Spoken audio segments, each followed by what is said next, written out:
Headline News. So yesterday, I got to tell you, Baker Mayfield makes a lot of noise. Had a beard, cut a beard, mustache, ripping receivers. I kind of like the new story that's out about Baker Mayfield being very critical of his wide receivers. I like this.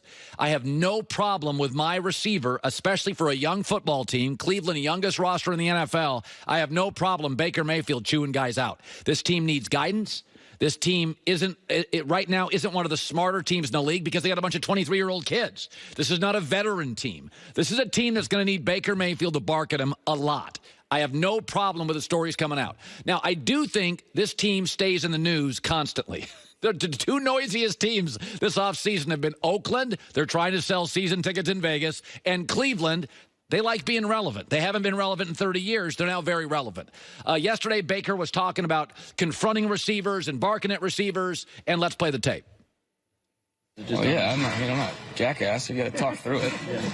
I'm gonna harp on it, and then I'm gonna talk to them. And then those guys know that that's a big part of our offense, and they know that. It's just the fact that if we get lazy and we let things slide, we need to be over communicating right now. That's what the good teams do. I mean, like I said, we got to be on the same page. There's an appreciation from my end that he's able to come communicate and talk through things, and it's just having that open relationship. Obviously, there's a chain of command. What Freddie says goes, but just being able to talk through things and see it from their perspective or mine is really good. Browns just moved their camp next to a railroad track, apparently. I like everything he said there. Got standards, can't let them slip. You got to bark. Totally agree. And I also think we should allow Baker a little movement here, a little leeway on yelling. This is a really young team with a bunch of new pieces.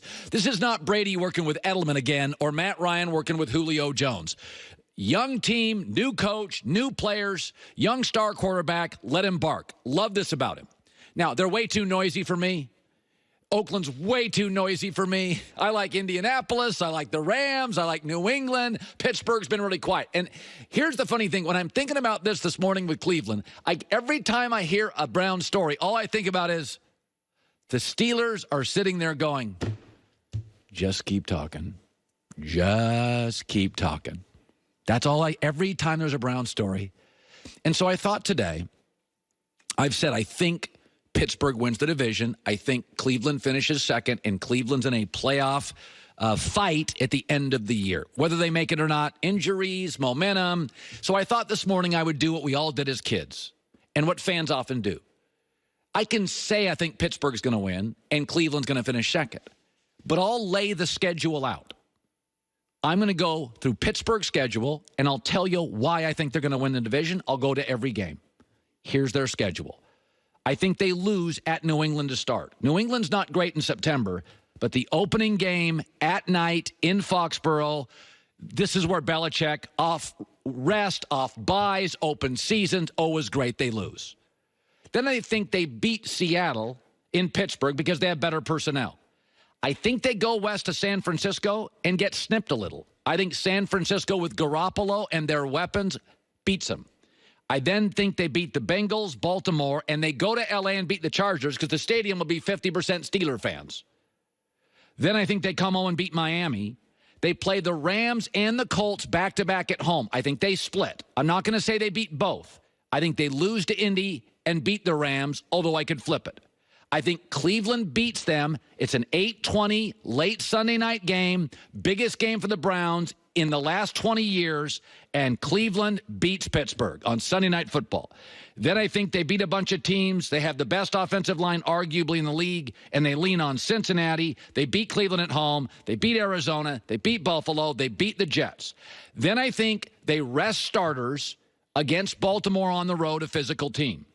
They rest some starters. They've won the division. They get into the playoffs, and they're 11-5. That's what I think the Steelers are. I've given you every game.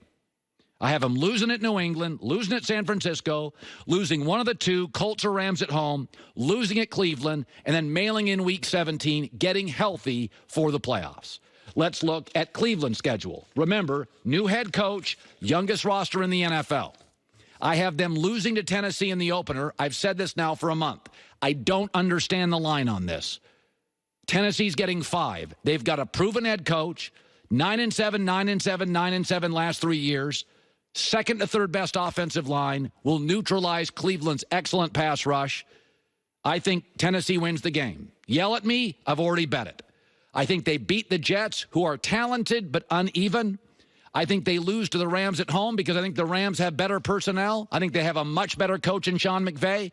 I think they have a more experienced quarterback, and I think the Rams are better than Cleveland.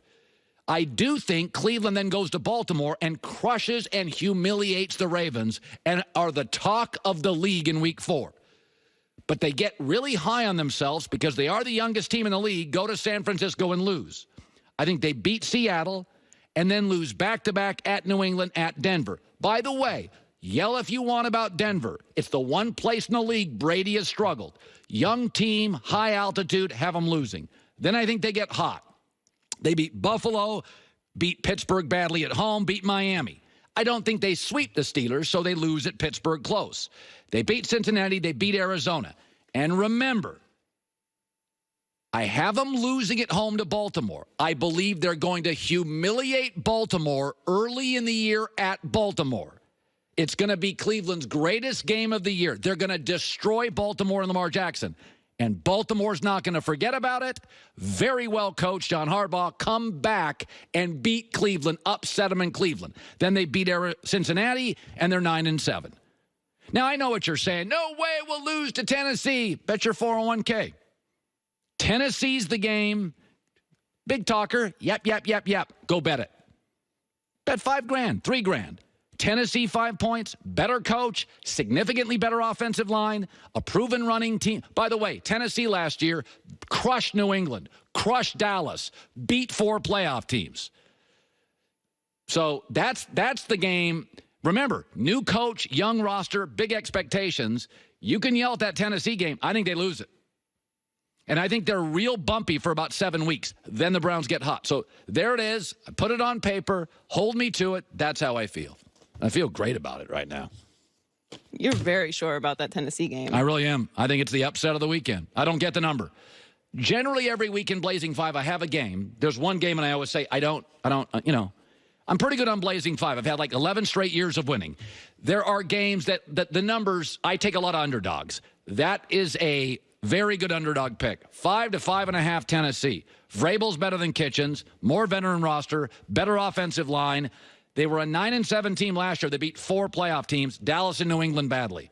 And they're a weird team that often plays better on the road than at home. And by the way, Mariota is healthy, at least for week 1. And we know when he's healthy, he's pretty good. Urban Meyer around the corner. College football around the corner. He's coming up next. According to studies, just over 10% of break-ins are planned beforehand. Burglars look around a neighborhood and see the soft spots, see a door open, see the lights all off. They look for security systems, and if they don't see it, they go for it. Homes without home security, 300% more likely to be broken into. Change that. Go to Simply Safe. Protects every door, window, and room. 24/7 professional monitoring. No contract, no hidden fee, fine print. Price is fair and honest. $15 a month. One thing truly makes Simply Safe stand out: video verification technology. Other home security systems triggered, but a lot of times police assume it's a fake false alarm. The call goes to the bottom of the list. Simply Safe uses their video verification technology to visually confirm the break-in, allowing police to get to the scene 3.5 times faster than other home security companies. SimplySafeColin.com. Free shipping, 60-day risk-free trial. SimplySafeColin.com.